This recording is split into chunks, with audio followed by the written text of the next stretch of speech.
Welcome to the wonderful world of hemp jewellery making.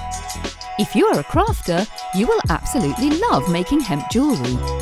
It's an easy yet intricate way to create beautiful jewellery that you can sell or give as gifts. Here is what you will learn in this 101 guide to hemp. What hemp is and why it is such a great material to use. How to care for hemp jewellery. How to plan a hemp project. How to start a hemp project.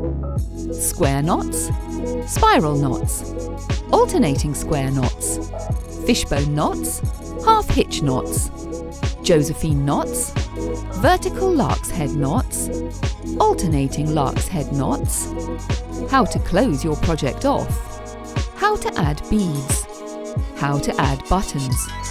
Some great project ideas and places to search for inspiration.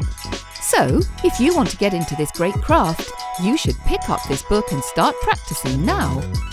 All you need is some hemp cord, some scissors, this book, a few beads, and some inspiration and determination to make lovely jewellery.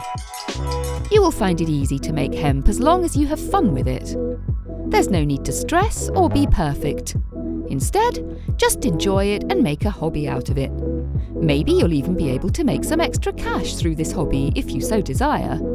HowExpert publishes quick how-to guides on unique topics by everyday experts.